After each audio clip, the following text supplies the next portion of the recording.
It's going to be a review of the Great American Bash for 2005. Thank God this will be the last Great American Bash review of the year. You know, the WWE ones, they just didn't hit. You know, 2004 was awful. I will say 2005 was much better. You have much more talent here. It's definitely a step up. I do think with the draft, I think SmackDown definitely improved, and I'll get to that in a second. But the pay-per-view was very negatively received. Couple things I want to say. I just want to make the point. I just don't think Great American Bash was a great fit for the WWE. I think it was a much better fit for WCW.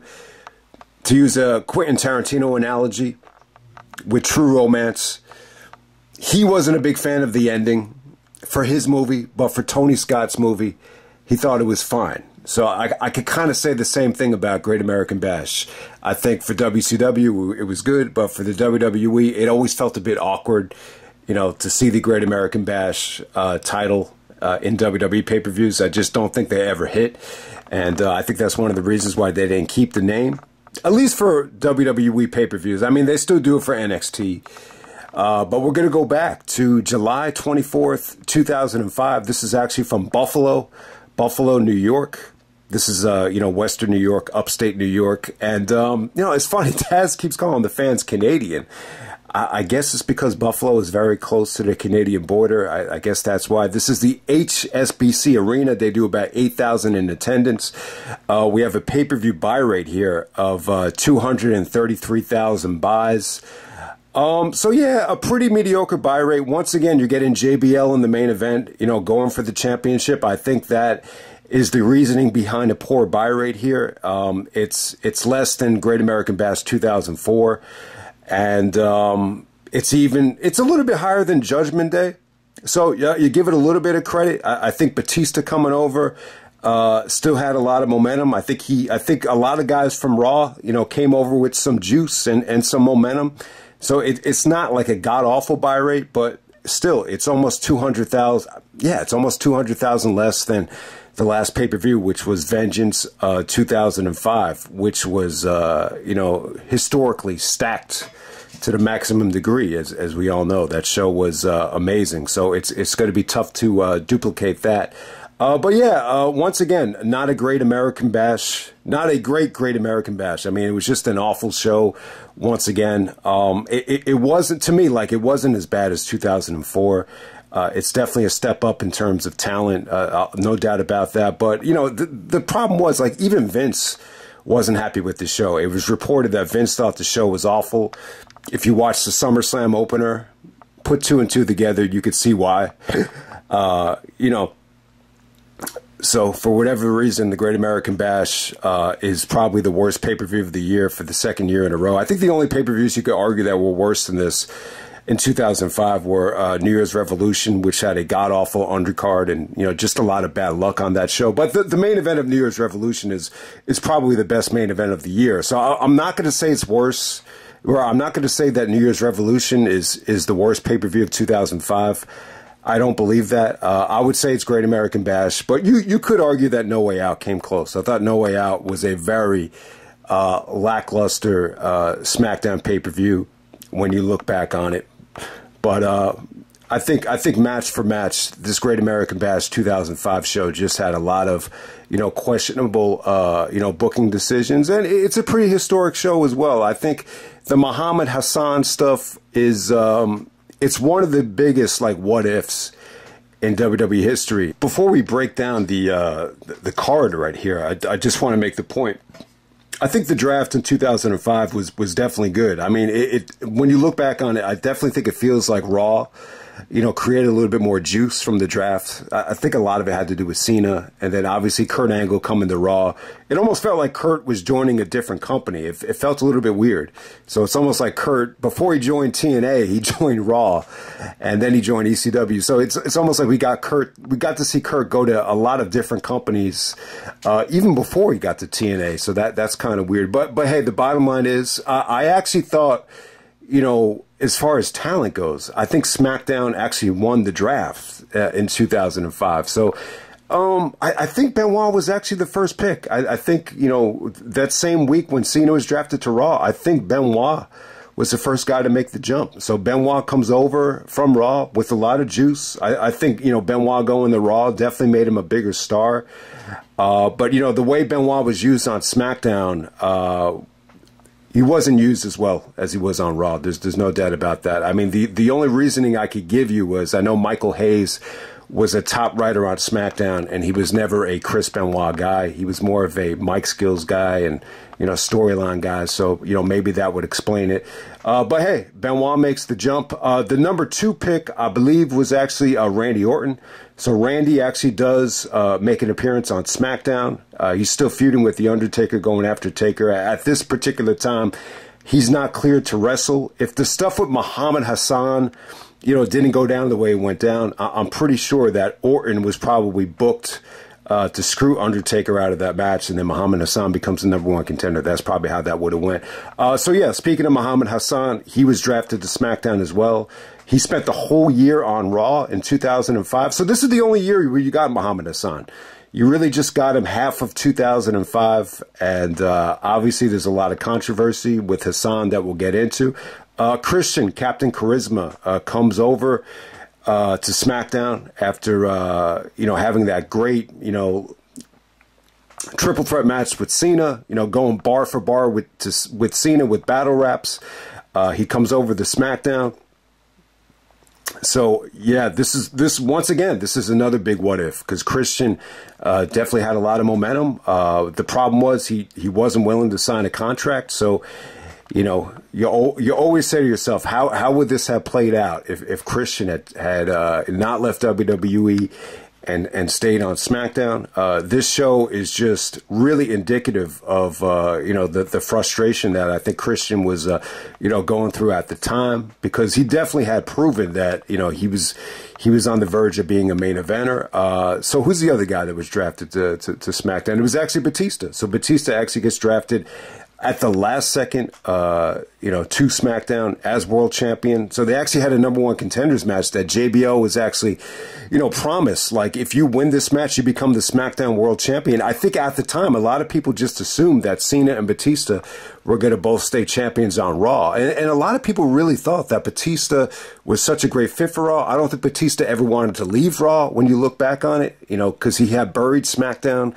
you know, leading up to this show. But hey, Batista is on SmackDown as world champion. JBL has to settle for just being the number 1 contender after he had thought he actually won what was going to be the new SmackDown championship. So we're off to the races. We have I would definitely say this, it just felt like SmackDown had a much better draft in 2005 than in 2004. I think when you go back to 2004, because of, you know, Brock and Angle leaving, you know, it just wasn't good enough. You know, the way they used Booker T and RVD, you know, it was so poor that, you know, you almost felt like SmackDown, you know, it just got worse. It's as simple as that. SmackDown definitely lost the draft in 2004. There's no doubt about that. But yeah, I definitely think SmackDown improved, you know, once you get to the summer and the fall of 2005. All right, to open up the show for the tag team championships, we have Eminem, Joey Mercury, and Johnny Nitro coming out there with Melina to take on the brand new Legion of Doom of Animal and Heidenreich. So yeah, man, you know, the Heidenreich stuff with Heyman didn't really work out, and the Heidenreich stuff with, you know, him being a babyface and, you know, him doing that thing with his thumb, you know, that kind of flopped hard. So they try another guy in the Legion of Doom. So if you remember Darren Drosdorf was actually in the Legion of Doom for a little bit in '98, and a lot of the fans just really weren't feeling it. But I think Hawk had passed away at this point, so Heidenreich was the natural replacement. So yeah, I didn't really care for this. They didn't stink out the joy. It didn't really go too long. It was pretty quick. You know, Animal, you know, and Heidenreich actually do go over. They hit the Doomsday Device. Animal actually, you know, pays tribute to Hawk. He gets on the microphone and just says, you know, that was dedicated to you, Hawk. Rest in peace. So yeah, I think more than anything, you know, with this match right here, I really think they wanted to, you know, put Melina in a bad mood. They did like a series of, interviews with Melina where she's like really bitchy and just really pissed. So I think it had more to do with that rather than just giving Animal the belts just because Hawk had passed away. But it didn't really bother me that much. But I really wasn't too keen on seeing Animal wrestle at this particular time. But they had to do something with Heidenreich, but it was a pretty forgettable opener. But the important thing is it just didn't stink out the joint as much as some of the stuff that we saw in Great American Bash 2004. So that's the only point I wanted to make about it. But next up we got Booker T taking on Christian. Christian basically jumps in for Kurt Angle. Kurt's drafted to Raw. And, Christian didn't get as sexual and as, perverted as Kurt did, but still, he was still kind of getting under Charmel's skin. Charmel came out with an attitude. She actually bitch slapped Christian a couple times during the match. And it was good commentary because Michael Cole was like, oh, Kurt Angle knows all about that. But hey, so at this time, man, pretty interesting crowd reaction here. So they're close to the Canadian border. As Taz points out, there are a lot of peeps here. We got a lot of Canadian peeps. So some of the fans here are turning on Booker T. You heard a lot of Booker sucks chants. I just think at the time, Booker and his wife, it was tough to sell as a babyface tandem. I definitely think this was a time where Booker started to get a little bit of stale. And I love Booker T. I really think, Booker T during the Invasion, he was so funny. He was so charismatic. I thought he was great during the Invasion. But at this particular time, yeah, I mean, Booker can go through some phases where he gets a little bit of stale. And that's what you felt here. Christian, on the other hand, was red hot, on the verge of breaking out. I just felt like this would have been a huge time, maybe at the show as well, with Christian coming over with so much momentum, like maybe this would have been a great time just to give him a title shot. And it didn't have to be one-on-one. You definitely could have did like a three-way or a four-way, just kind of incorporating the new guys from Raw. I think that would have felt fresh at the time, but I get why they went with the main event for why they did, but we'll get to that in a second. But, there's really nothing wrong with the match here. I think Booker and Christian always had good chemistry. By the time you get to the finish, it's not as satisfying as some of the work that they did in 2003, where Booker T actually, beat Christian for the IC title, and then I think Christian beat him at a house show. So a little bit of a downgrade, but, it's still not a bad match. I just think the finish, left a little bit of people deflated. Booker actually did hit a bookend. Christian kicked out of it. And, the ending is just a little bit anticlimactic. I mean, Booker goes for the leg scissors off the top rope, and that puts Christian away. It just didn't feel like there was enough fight from Christian. It just didn't feel like, this is a match that Christian could have built off of, especially coming over from Raw. I mean, you know what it felt like? It's as simple as this. It just felt like Christian was on the way out.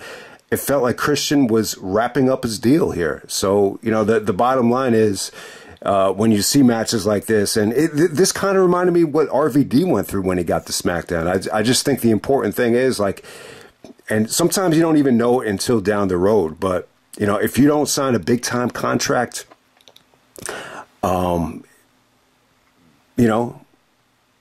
they're going to definitely use it against you here. I mean, sometimes it works the other way where you want to give a guy an incentive to sign. So, show him that they're going to take care of him. But it wasn't like that at all. I think Christian had made up his mind with Jericho. He was working with Jericho at Vengeance. They must have both decided, like, I'm not going to resign. I'm not going to resign. I'd rather just take some time off. I think, when I look back on it now, I think Christian made the right move. I think him going to TNA, was huge. I think it definitely helped out TNA. I'm very, very happy with what Christian did in TNA. But when you look at it like this, when you look at the possibilities of, Eddie passing away and, Batista getting hurt and, just all the openings that would happen on SmackDown, if Christian was going to be in the championship match at WrestleMania 22, I mean, would you still say that Christian made the right move by going to TNA? I don't know. It's definitely a tough call. In some ways, I do feel like you could definitely make the argument that Christian took the easy way out by going to TNA. But hey, I think at the time, I just don't think Christian had enough confidence in Vince and the company to just, do the right thing and just have him in this mix right here. I think he looked at the main event scene with Batista and JBL, and you know, you still have so many big guys. You know, Taker. I mean, it's still a, you know, really, a lot of these guys are really bigger, you know, than Christian. But hey, when I look at it like this, say Eddie did, you know, survive and, you know, did not pass away. I mean, you said to yourself, Christian and Eddie Guerrero, Christian and Rey Mysterio. I mean, there's so many like possibilities here. So when you look at it from that standpoint, you know, I definitely think, you know, Christian probably, you know, would have been intrigued by that if you sold it to him that way. But at the time, I just think it probably just had more to do with anything that Christian was just tired of being on the road. I think it's as simple as that. Okay, next up for the United States Championship, we have Chris Benoit taking on OJ, not OJ Simpson, but Orlando Jordan. It's really, really funny. It didn't really even hit me until you know, watching this match. You remember Orlando Jordan used to do the OJ sign with his fingers. And, you know, you compare Benoit to O.J. Simpson because of, you know, potential CTE causing them to snap. It's funny, you know, O.J. Simpson had died earlier on this year, and it's almost like he got the Benoit treatment. I'll tell you, like, if you lived through the O.J. trial and the O.J. murders, it got so much attention. I mean, it got more attention than anything. And, you know, it's funny, like OJ's death, it barely got a lot of mainstream attention. It just didn't. It just kind of blew over very, very quickly.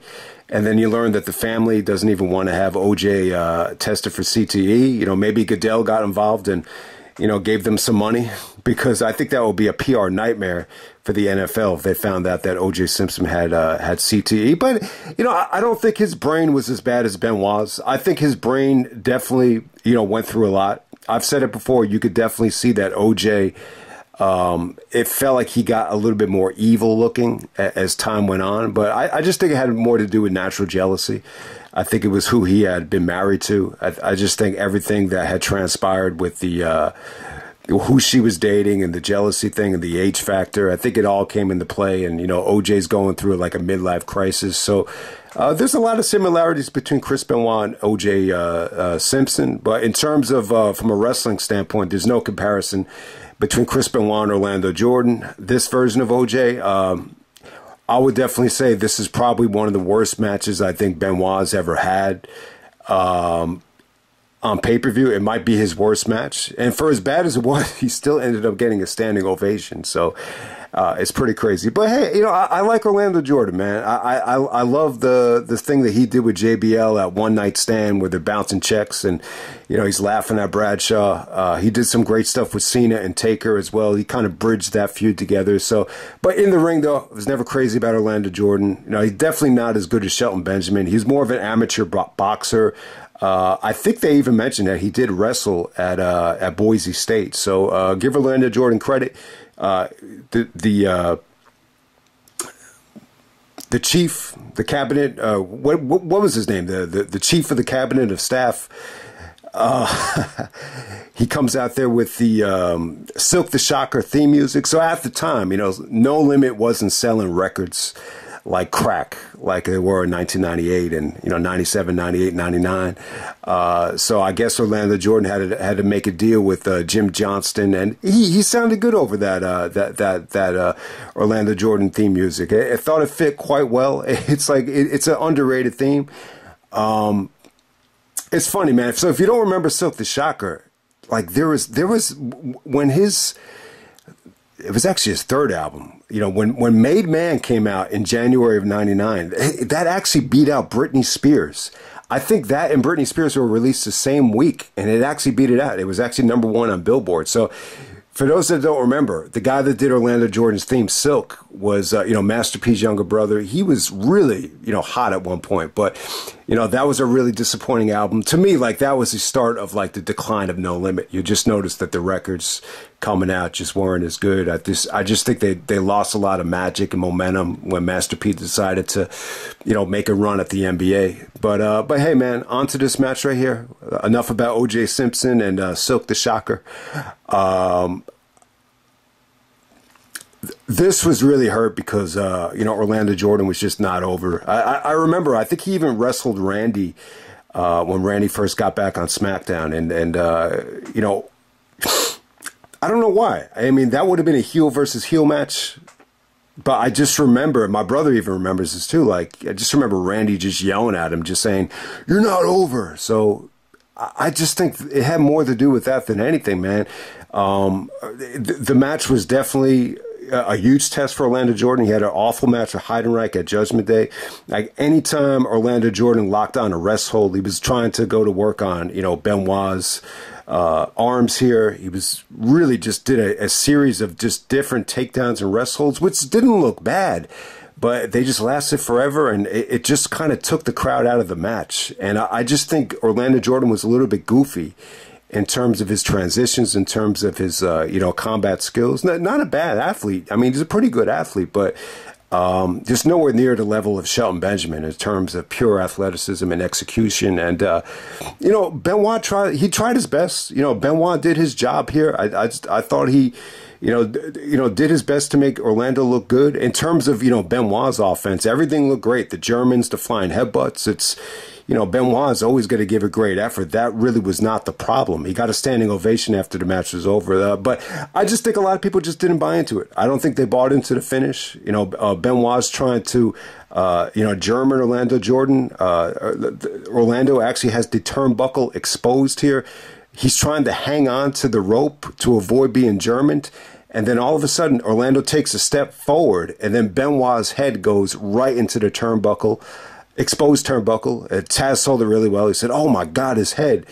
And that's how Orlando Jordan wins. He retains the United States Championship, and Benoit gets a standing ovation, which was pretty good. I mean, for as much as this fucking match sucked, the standing ovation that Benoit got was huge. I think, him coming over from Raw, I think it definitely felt like Benoit was a bigger star. It just felt like he connected very well with this audience. He's got a hero's welcome. They're very close to Canada, so I think that had a lot to do with it. But yeah, man, Vince was not a big fan of the match. When you see the finish at SummerSlam, Benoit makes Orlando Jordan tap out right away. So when you got word that Vince was not happy with the show, and then you see the finish of the SummerSlam opener, I think it's safe to say that Vince probably had the biggest gripe with this match more than anything. Yeah, and I just remember even watching this match live, I was just like, wow, this was just not what I was expecting. So it was just kind of, if you can't have a great match with Benoit, it's got to be on you. I mean, the match with Heidenreich sucked. This match with Benoit obviously was better. It's still not a bad match. But for Chris Benoit's standards, it's probably like his worst match in WWE history. I mean, the only match I could think was probably worse than this that Benoit had at a pay-per-view might be against Billy Gunn, where Billy Gunn actually screamed Jesus at Benoit after Benoit tried to do a dragon leg screw. We're going to move on to The Undertaker taking on Muhammad Hassan. This is a #1 contenders match for the World Heavyweight Championship at SummerSlam. So big match, huge stakes, and the Muhammad Hassan had the rug swept from under him in this particular match. This is almost like the equivalent to, being on the verge of being in a relationship with a really attractive girl, but for whatever reason, the relationship is cut short because, there was an unexpected death in her family. So that's what it kind of reminded me of here. I mean, think about it, man. This guy is on the verge of going to SummerSlam to take on Batista in Washington, D.C. That was the plan. That was really, really the plan. And who knows? Maybe Muhammad Hassan would have, won the championship very, very much like Jinder Mahal did. I think, in 2017. So, that might have happened. I think Vince was really high on Hassan. All right, there's a lot to talk about here. There's a lot to digest here. Taker actually destroys Hassan. This ended up being a little bit longer than I expected. I was under the impression that this was a total squash. I was surprised that, they actually tried to wrestle here, which was, it just surprised me. I just thought this was a squash no matter how you look at it. But, all right, so leading up to the match right here, there was a terrorism, there was an act of terrorism in London. And I can't remember how bad it was, but, you know, it was worldwide news. It pretty much coincided with a terrorism angle on SmackDown where, you know, Hassan is basically having Daivari get sacrificed. And there's you bring out all these, like, terrorists en masse to beat up on Taker, and Hassan is referencing all these different things, sacrifice, and you know, they actually play like all this Middle Eastern chants, you know, during the sacrifice here. So there might have been something else that they didn't show in the video package, but the bottom line is the UPN executives were devastated by this, and they said that you know, they didn't want the angle to air on SmackDown, and they demanded that Muhammad Hassan never appear on television again on the UPN network. I think the same thing must have went for Raw, because why not just send him to Raw if UPN didn't want him on the show? So I'm assuming that USA kind of felt the same way about it. Or actually not USA at the time. So they weren't even on USA Nets yet. So what will be really interesting here is, you know, why wasn't the decision made to send Muhammad Hassan back to Raw? The only thing I could tell you is that they were on the verge of going to the USA Network, and maybe USA even got involved and said they don't want him on the show again because, you know, they're trying to make a great first impression once they go back to the USA Network with Cena and Carlito and, you know, characters welcome and all those marketing slogans there. So there we go. So that's how it kind of came to an end for Hassan. So this was a huge deal.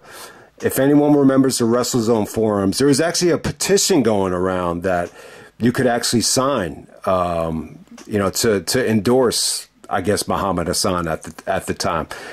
So this one dude actually had this huge signature with Muhammad Hassan screaming, and it said, "I be pissed too," because he was just doing his job. I mean, he really did nothing wrong here. It's just bad timing. I think that the timing was just bad, you know, more than anything. I think he had a great look. I think he had good mic skills in the ring. This match against Undertaker, I thought he looked like shit, though. So in some ways, personally for me, I was actually glad that he was leaving WWE. I just didn't agree with him getting a title shot at SummerSlam. I think, to me, when you have a roster this stacked, that's kind of being overpushed and overstepping your boundaries, you know, to be thrown in that spot, especially with the way he looked in the ring. I thought his punches looked like shit. Whatever DDTs he hit on Taker here, I thought it definitely looked like shit. This is just another, you know, chance just to make Undertaker look like a god. He's basically fighting off like 5 terrorists. They can't call them terrorists. Michael Cole's actually calling them sympathizers. And then eventually he actually does he actually chokeslams Hassan on the steel ramp, and then he actually does the last ride through the ramp. And they actually show it. He must have fell on a whole bunch of mats or a trampoline, but they do show it. They put like fake blood on him, and they try to make it look like Taker just you know, killed him. So this is the way they write him off of TV.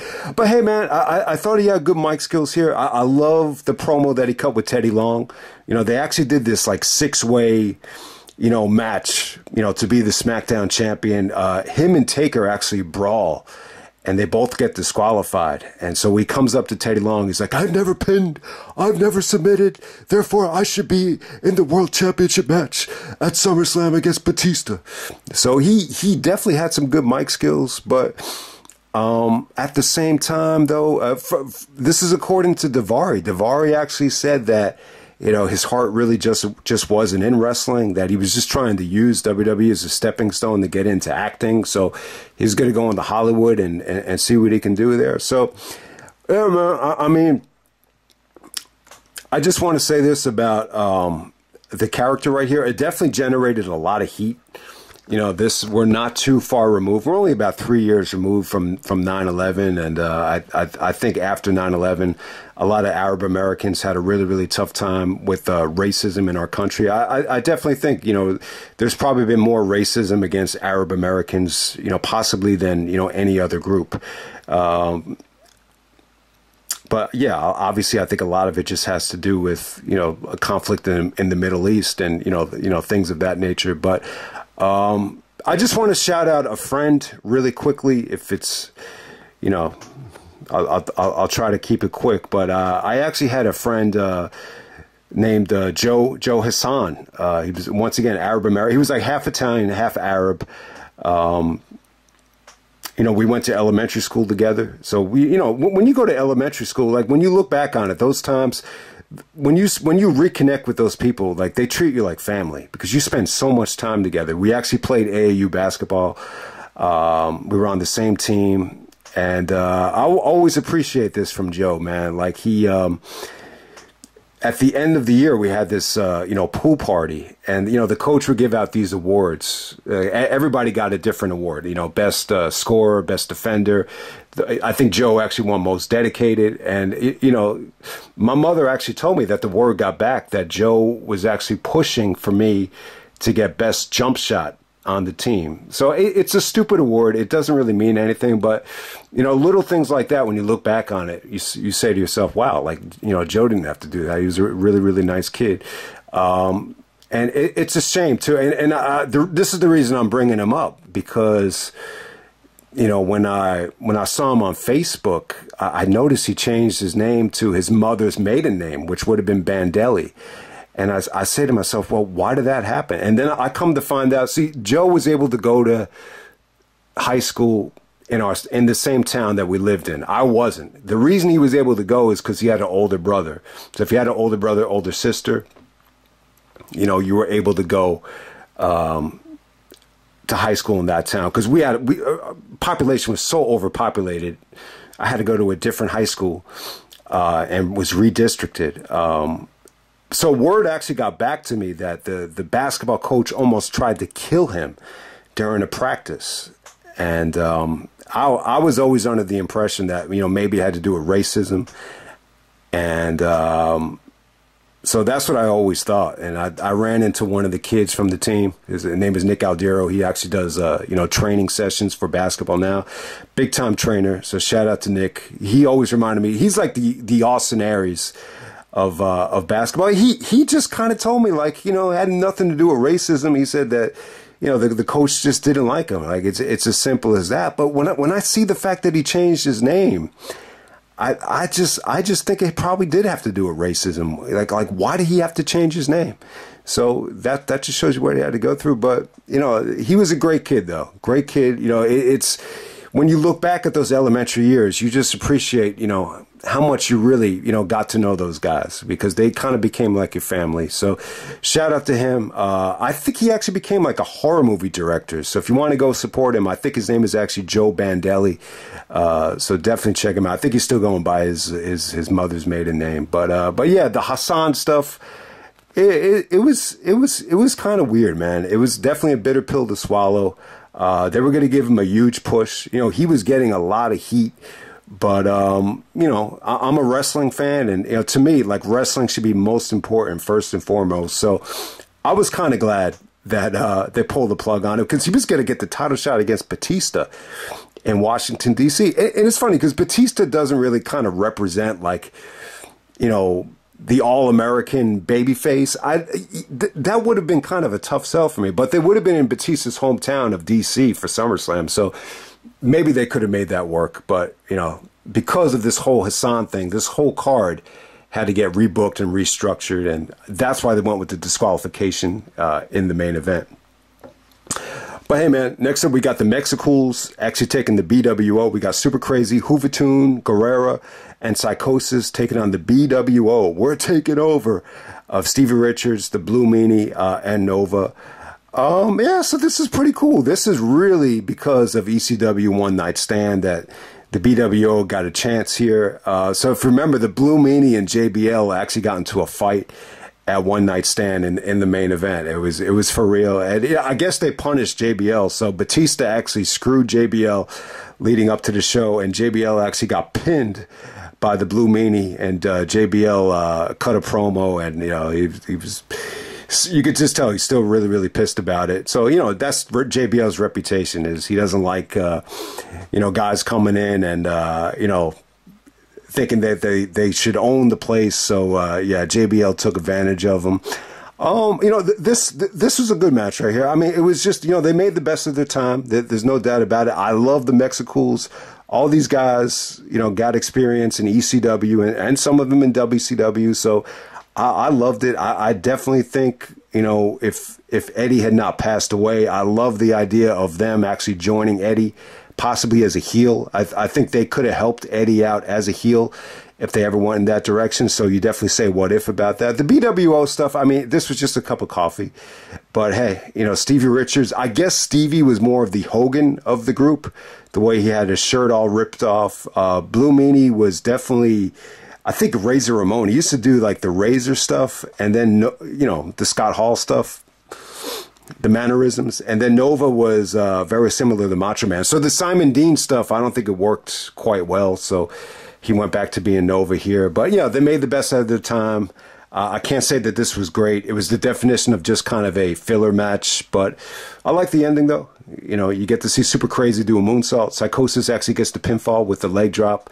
So not the worst thing in the world. I think the Mexicools definitely helped out SmackDown. And one of the reasons that they brought him in, too, was, you know, because Mysterio and Eddie were, you know, bringing in so much, you know, Latino fans that, you know, it only made sense to bring in the Mexicools. So, and yeah, I mean, I think Eddie would have definitely helped these guys out. You know, he did wrestle Super Crazy on the first Ring of Honor show.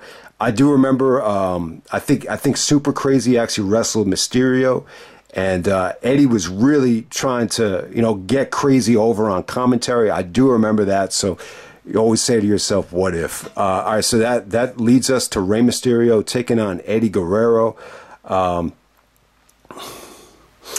So the stipulation here is that if Eddie Guerrero beats Rey, then he's going to reveal his big secret about Dominic. He's going to finish his bedtime story to Dominic after this is over. So if you don't know, Dominic is actually Rey Mysterio's son. Secretly, Eddie believes that he's the real father of Dominic.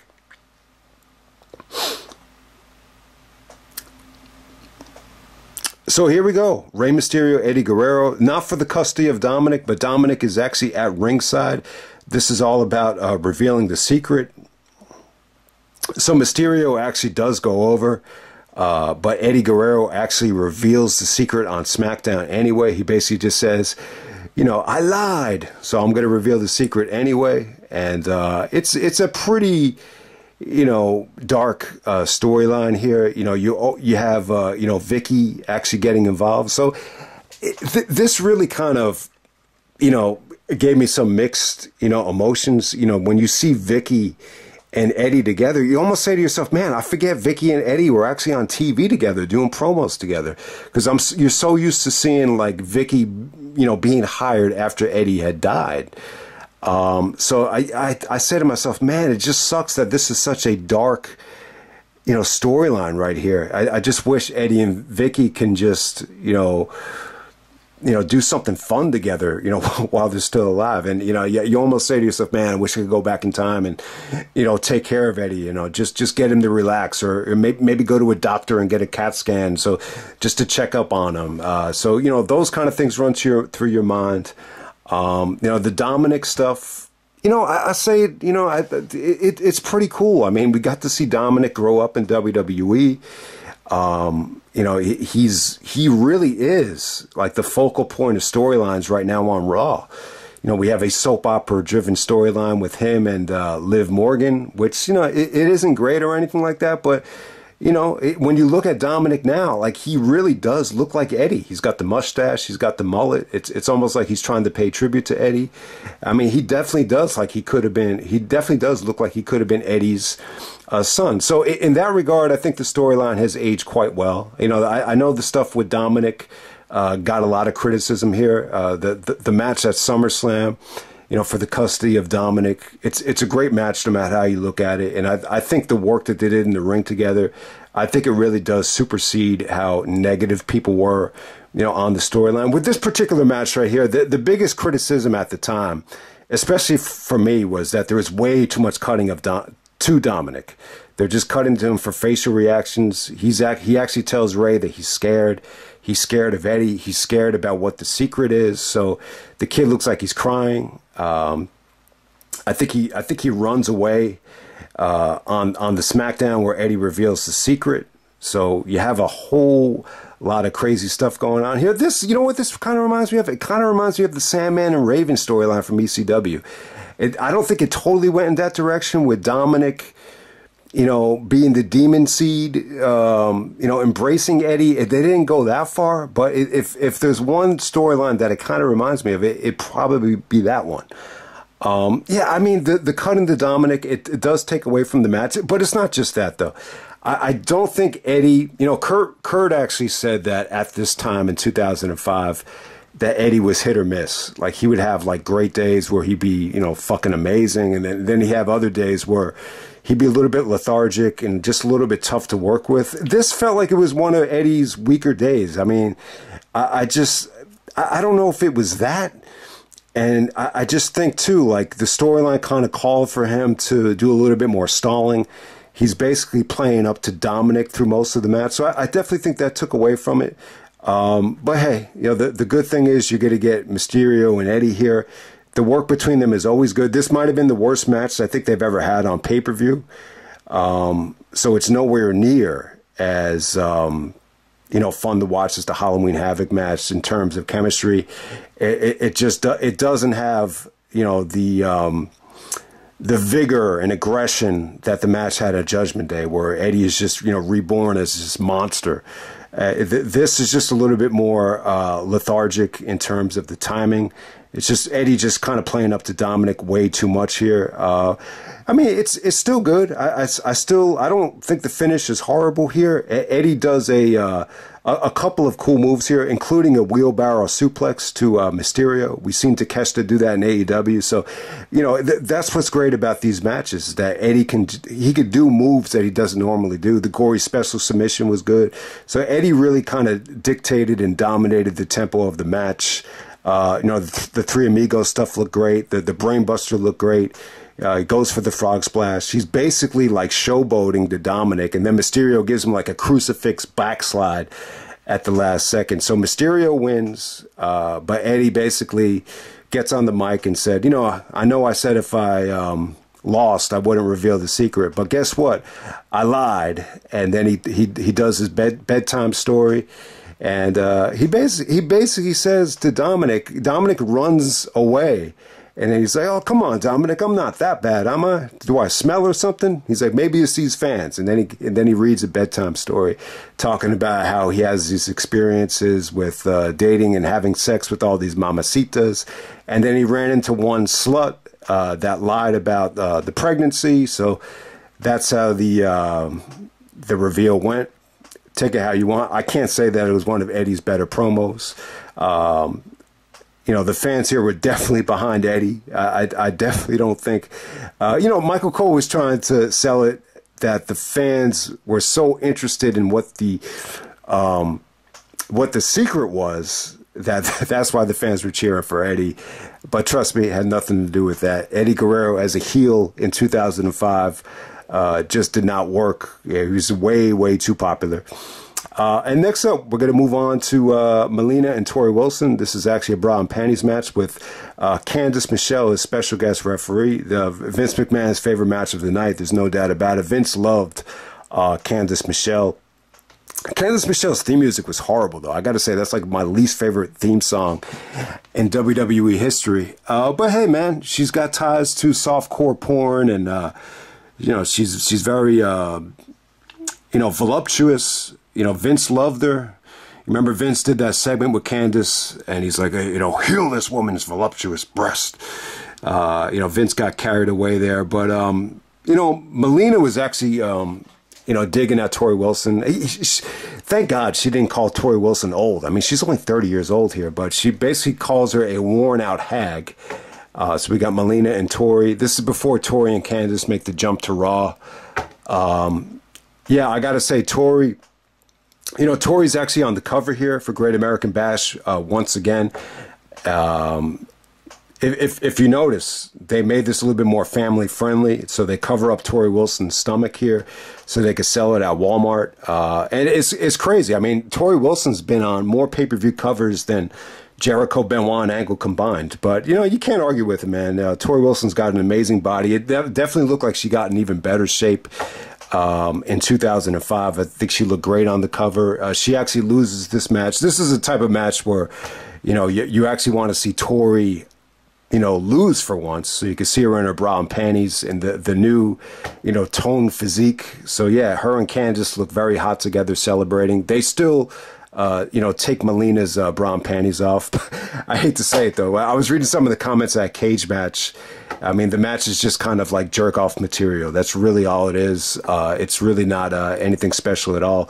It doesn't really, you know, I really think Torrie, you know, could have been a good wrestler if she really wanted to be, because, you know, she had the hard part down. I mean, she was a good athlete. I mean, she definitely put the work in terms of, you know, conditioning. It's with her, it was just all about getting down and dirty and just executing. Okay, next up we have a match that was teased for WrestleMania 21. If you remember, you know, Triple H was trying to, you know, rile, you know, JBL up, and Batista as well. Just trying to get, you know, Batista to see clips of JBL just burying him. So, and you know, it only made sense. So they try to promote this like this was a match that was possibly going to happen at WrestleMania, but instead it could happen at the Great American Bash. So, you know, just order it because it's must see. It's JBL actually challenging Batista. So, yeah, another SmackDown pay-per-view where you're going to get to see JBL go for the title. So,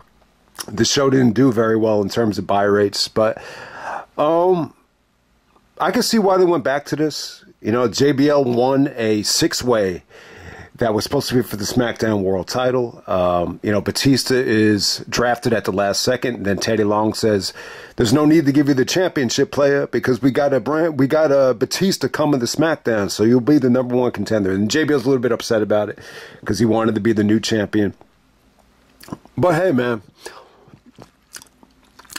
I really didn't have a problem with this in terms of the feud. I think Batista and JBL, there was a lot there, you know, in terms of dialogue. You know, obviously JBL did a good job of burying Batista, you know, calling him a Neanderthal.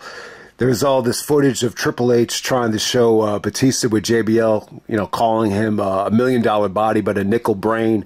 And they basically saying that for as good as Batista is, he's not in my league. And then you can see Batista get these angry facial expressions. So they definitely did tease it to the point where you actually thought, you know, maybe this is a possibility of happening.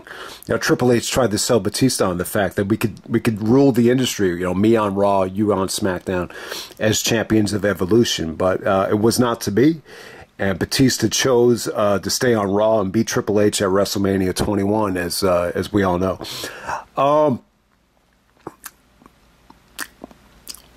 But yeah, I think the other part from Batista's side too, you got to remember, like Batista was quoted as saying, and obviously it pissed Booker T off, but he was quoted as saying, you know, that you know, someone asked him, like, well, what do you think about SmackDown? And he basically said, you know, I watched the show, but he's like, man, I don't know what it is about SmackDown. I try to get through it, and I don't know if it's a lack of effort, but man, I just think the show needs to improve. So he definitely did bury SmackDown. You know, you remember there were times when Batista would say, like, yeah, you know, that guy on SmackDown, that sucks. You know, JBL, the rich guy on SmackDown. I think Christian took some shots at JBL as well. So, and then you have the whole one-night stand thing with Heyman saying that, you know, the only reason you were champion for a whole year is because Triple H didn't want to work Tuesdays. So, but hey, you know, I think more than anything, JBL really became, you know, a household name. I think JBL proved with the shenanigans at One Night Stand with bouncing checks and, you know, all the ammunition you heard in the press conferences with him shooting down the Brock stuff. You know, Batista, you know, there was a press conference. I think this is actually for SummerSlam. Like Batista, it's kind of disrespectful to say this, but Batista was just like, I want to put the word out to Brock, whatever you're doing, you know, come back, because Batista and Lesnar is a pay-per-view match waiting to happen.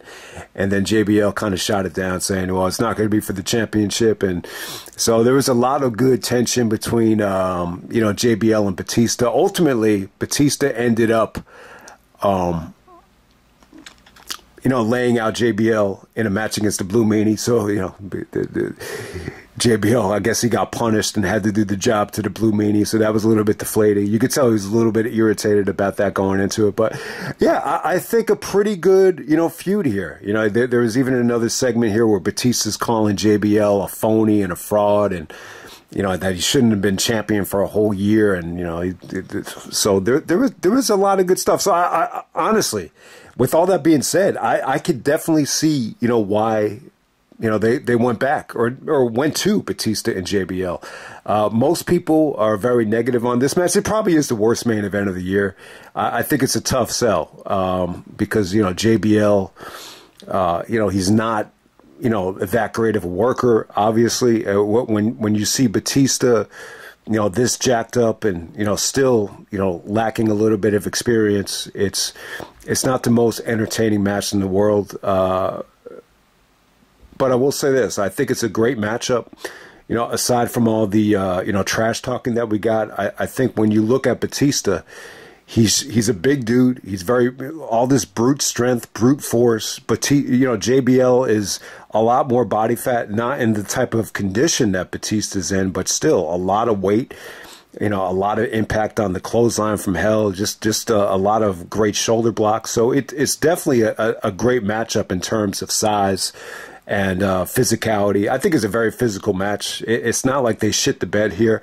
It wasn't pretty, but it wasn't awful, man. It's not a bad main event. It's really not. I think the DQ ending, I think that's why people are so negative about it. But, you know, while this lasted, I think it was pretty good. I think the biggest knock has nothing to do with chemistry or botches. I just think, you know, some of the headlock stuff, I think it took a while.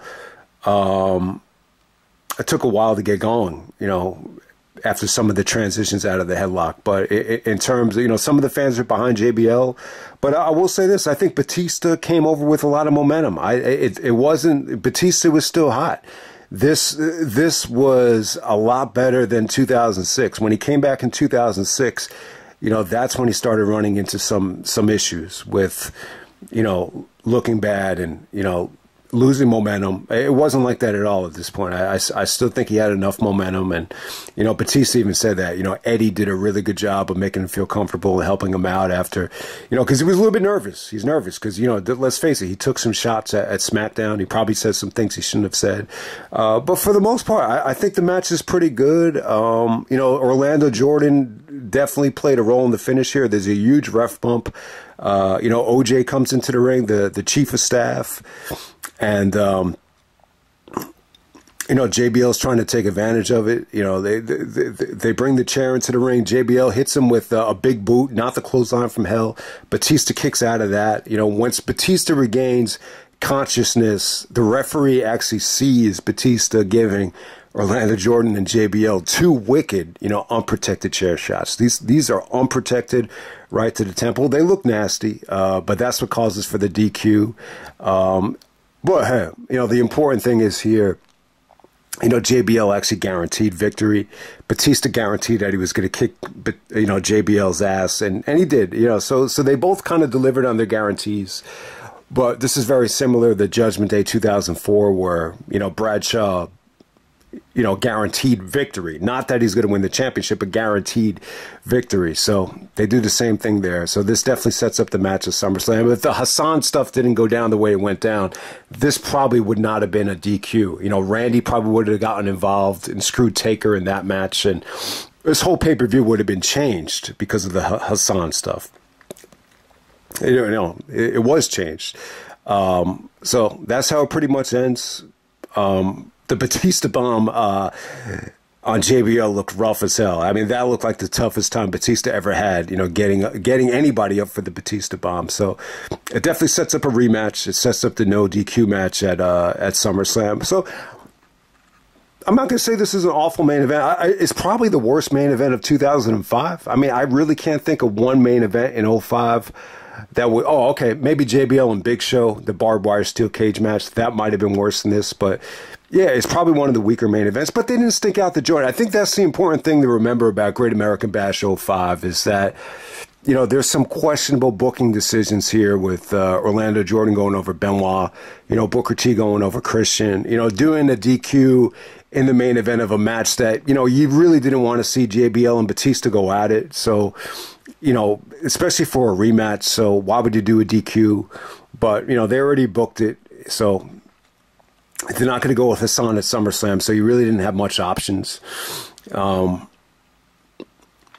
know, the Taker and Hassan stuff, you know, they make Taker look like $1 million there. So, you know, that match wasn't going to be good no matter what. Even if Hassan was going to win, you know, it still wouldn't have been great. You might have got Orton interfering, but, well, yeah, man, I mean, that's pretty much it. I mean, the Dominic stuff definitely took away, you know, from Eddie and Ray. This is definitely the weakest Eddie and Ray match I think you'll see.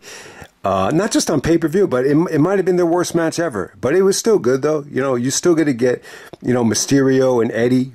And it's still really, really good stuff. You know, Mysterio did do some crash and burns with the West Coast pop. And, you know, whatever momentum he was going to have in that match, Eddie was able to capitalize on it. But, you know, it bit Eddie in the ass, all the shenanigans with Dominic. So the booking there was definitely questionable. But, yeah, but nothing really stunk out the joint. I really can't say. You know, the way it did in 2004. So I think that's important to remember. But obviously Vince wasn't a big fan of this show. I just think everything could have been better, though. You know, from you know, the Christian match to Benoit's match to the main event to Eddie's match. I definitely think, you know, a lot of stuff definitely did not hit its potential here. And it just resulted in Great American Bash just being, you know, the worst pay-per-view of the year, you know, for the second consecutive year in a row. So I'll just end it right there. That's Great American Bash 2005. I know this was a long one, but, you know, it was some pretty interesting things to talk about. I think because of the draft and because of the talent. And, but hey, but not a good show, though. Definitely not a good show, but I'll just end it right there. All right.